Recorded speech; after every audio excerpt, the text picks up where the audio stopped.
Hi there, and welcome back to another quick tutorial. Today, the Crafty Secrets Design Team was asked to do a project with a retro theme.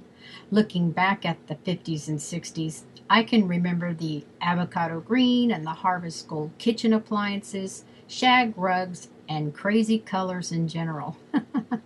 Well, anyway, let's get started. Today I thought I would use Crafty Secrets creative scraps called So Nice. It was hard choosing which image to use because Crafty Secrets has lots of image that would fit this theme. But I like the lady in the red dress. She was perfect for my project. I also used Crafty Secrets CD to print my patterns on my paper.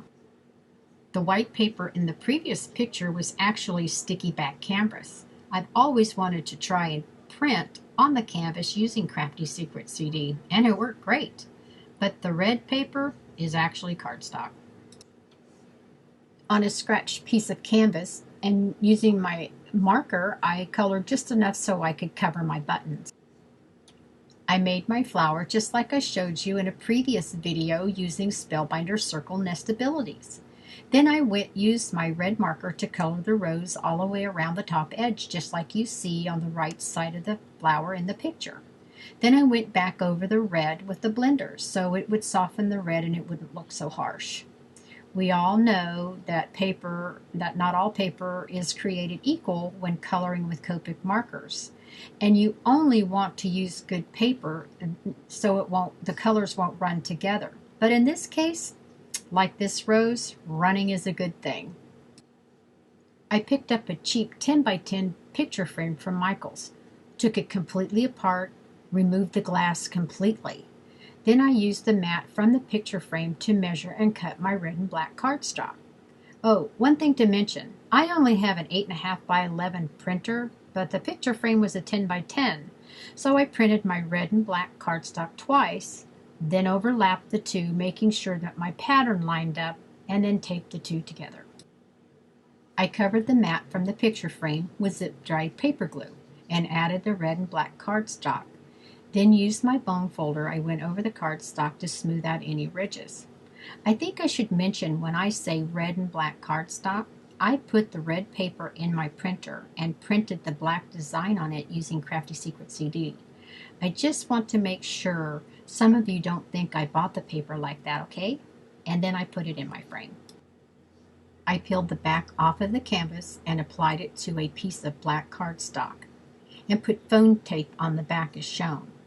I used foam tape on this because it's a large project and small dots, well, would have taken forever. I used the same foam tape on the back of my image, then hung the dangling chandelier pieces with black thread and attached them to some of the foam tape. Then I added another layer of foam tape that will keep the thread secure and attached it to another piece of black cardstock and then attached it to the front of my project. Are you with me? Sometimes, for whatever reason, I tie a little knot on my ribbon where I'm going to place my flowers or my embellishments. And then I add a glue dot or regular glue and attach it to my piece. I'm not sure if you can see on my little pencil dot I have on the canvas, but that's where I'm going to place my ribbon.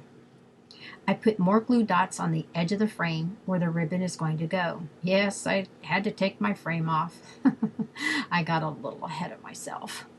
Then trim the ribbon and put your project back in your picture. My little flowers were made using some of Spellbinder die templates and Maya Road vintage paper posies. Then place the stem of the small flower through the holes of the larger flower, trim the stem, add a glue dot, and attach it to your project. This little combination has really become one of my favorite little flowers. And last but not least, here's the back of the frame, all nice and tidy because we trimmed everything so it wouldn't show up here. And that's it. Here are some pictures of my finished project. If you want a complete list of supplies with links, be sure and visit my blog at Linda's Works of Heart. Thanks again for watching. Hope to be back soon.